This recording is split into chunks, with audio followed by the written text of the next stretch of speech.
Alors, on va voir encore d'autres démonstrations de formules équivalentes contenant des quantificateurs. Donc, on va montrer ça. Hein. Quel que soit xf et g, équivalent pour tout x, f et g. Alors, il faut qu'il n'y ait pas d'occurrence libre de x dans g. Alors, pour ça, eh ben, comme d'habitude, on calcule, on prend une valuation et puis on calcule ce que ça vaut. Donc, v2 pour tout x, f et g. Bon, ça, c'est une conjonction, donc ça fait v2 pour tout x, f, que multiplie v de g. v2 pour tout xf, c'est le min pour petit m appartenant à grand m de v de f m x. Donc, multiplie v de g. Donc ça, c'est l'évaluation du membre de gauche. Maintenant, je recommence l'évaluation du membre de droite. Donc, c'est V2 pour tout x, f et g. Donc, bon, ça, c'est donc par définition, hein, c'est le min pour petit m appartenant à grand m de v de f et g mx. Alors, remplacer x par m dans f et g, ça veut dire qu'il faut le remplacer à la fois dans f et dans g. Donc ça va faire toujours min pour petit m appartenant à grand m de v2 f mx et g mx. V de ça. Mais il n'y a pas d'occurrence libre de x dans G. Donc, on ne peut pas remplacer, il n'y a pas d'endroit, il n'y a pas d'occurrence de x que je pourrais remplacer par m dans G. Autrement dit, ça veut dire que la formule Gmx, elle est égale à la formule G tout court, puisqu'il n'y a rien à remplacer. Donc, ça fait ça. Donc, ça ne bouge pas. F, m, x. Et puis ici, et G. Du coup, bon, on sait bien que l'évaluation d'un et, c'est le produit d'évaluation, donc ça va faire V de f m x que multiplie V de G. Bon, et il faut prendre le minimum de tout ça. Oui, mais vous voyez que V de G, là, ça ne dépend pas de M, donc c'est une constante. Donc ça, je peux le faire sortir. Ça, c'est juste une constante, donc je le fais sortir, ça fait V de G, finalement, que multiplie le min pour petit m appartenant à grand M de V de fmx. Bon, c'est le min de ces trucs-là. Et donc je retrouve ce qui est là. Le produit est commutatif, donc c'est pareil. Donc voilà, j'ai prouvé ma formule, donc j'ai bien eu besoin de ce renseignement-là. Bon, alors encore une autre, un peu la même, mais avec un peu plus compliqué, à peine un peu plus compliqué, c'est cette formule-là. Donc toujours pareil, je vais le recopier. Toujours pareil, on a ça, quoi. Donc ça, si je le prends là, si je veux le déplacer pour m'en souvenir, j'en ai absolument besoin de ça. Voilà, donc si j'ai ça, voilà, je vais donc recommencer, prouver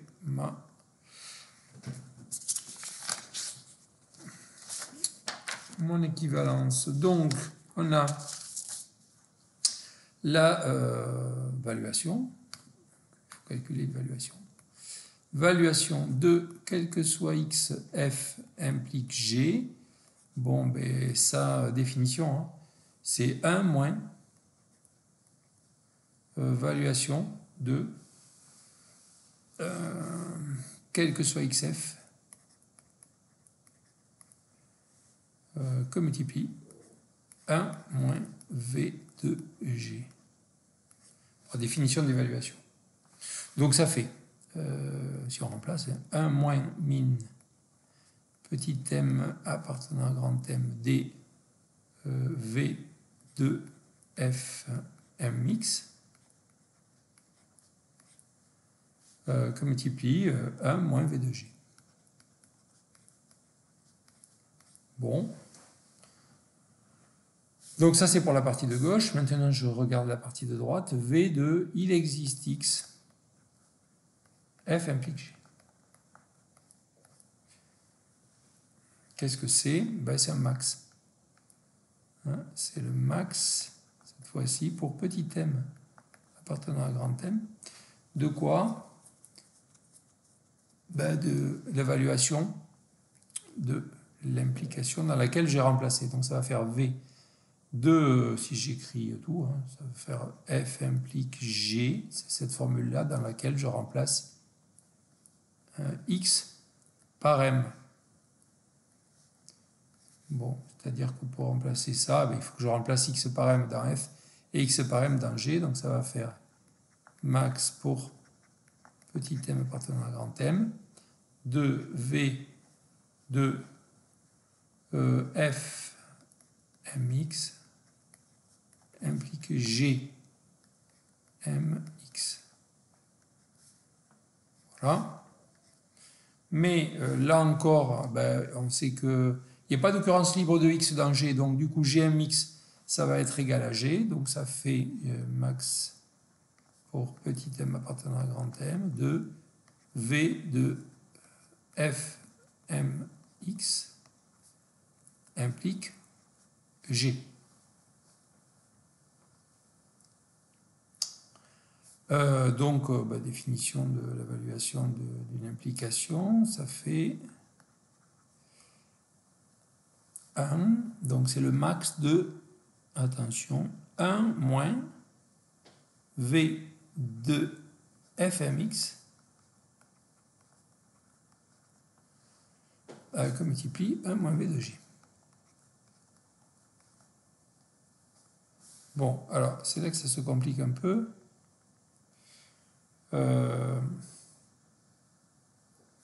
On a le max de 1 moins quelque chose.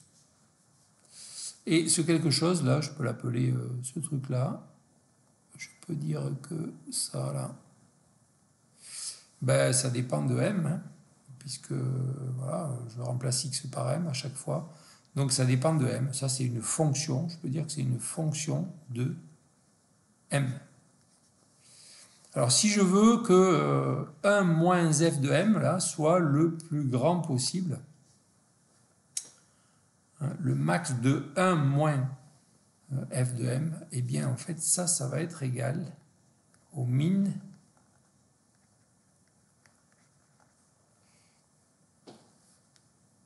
plus exactement, ça va être égal ici à 1 moins le min de mon ensemble de f de m. Là, si je ne réécris pas tout, l'ensemble de mes f de m pour ces petits m, l'ensemble de mes f de m comme ça, sous-entendu petit m appartient à grand M, hein, c'est déjà écrit là, ici. Voilà, donc ça c'est une formule générale. Hein. Si je veux que 1 moins f de m soit le plus grand possible, ben, il faut que f de m soit le plus petit possible. Donc ça va me faire 1 moins, je vais essayer d'enlever le plus petit des f de m pour petit m appartient à grand M. Bon, ça c'est une formule générale, hein, qui fait que ben, finalement, eh ben, on retrouve ce qui est là-haut, hein, parce que c'est exactement ça. 1 moins min de ces trucs-là, et ça, c'est bien ce qu'on avait appelé f de m.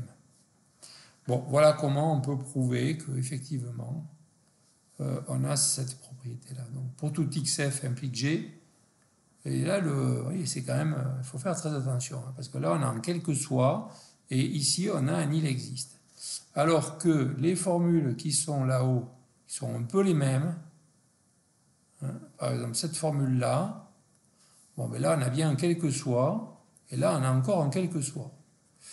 Alors, les problèmes, en tout cas, les choses un peu bizarres, arrivent avec le connecteur, avec l'implication. Donc, si on revient, pour terminer,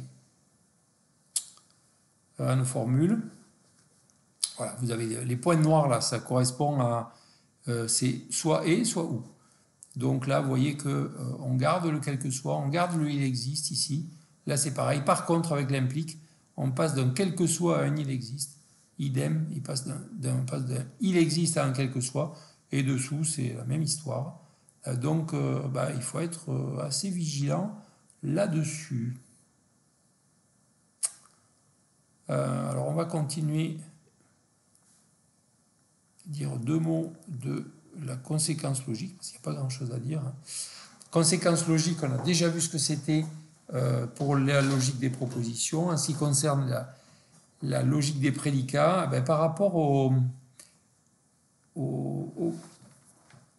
alors c'était page 14.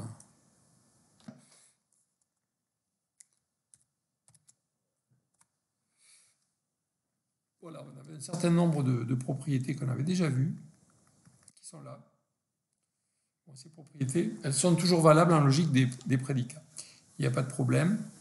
On avait vu en particulier la déduction, c'est-à-dire que s'il y a une conséquence logique de B, alors ça veut dire que B implique A est une tautologie. Ça, c'est très important. Bon, ça, c'est conjonction, c'est un peu plus classique. Et puis ensuite, il y a les raisonnements par disjonction de cas, raisonnements par l'absurde, etc. Et puis, il y a donc des nouvelles propriétés qui correspondent à ces nouveaux connecteurs, aux nouveaux quantificateurs, donc quel que soit, et il existe. Donc ces propriétés, elles sont là. On va terminer juste avec ça. Voilà. Donc, si à partir d'une hypothèse delta, un ensemble d'hypothèses delta, on peut déduire que f est vrai pour tout x, alors on peut simplement déduire que, a fortiori, f est vrai. Et dans l'autre sens, si f est la conséquence logique de delta, alors ça veut dire qu'il y a au moins un x pour lequel la formule f est conséquence logique de delta. Voilà deux nouvelles propriétés de la conséquence logique. Bon, dans la pratique, pour prouver qu'une conclusion donc, est conséquence logique d'hypothèse, évidemment, on peut toujours montrer que tout modèle des hypothèses est un modèle de la conclusion. Bon, ça on l'a déjà vu, c'est une définition de conséquence logique. C'est toujours pareil, ça marche bien. Par contre, on va mettre en œuvre, dans la vidéo qui suit, la méthode des tableaux. Donc on va généraliser la méthode des tableaux qu'on a déjà vu dans le cadre de la logique des propositions. On va la généraliser pour la logique des prédicats et voir que ça marche aussi très bien.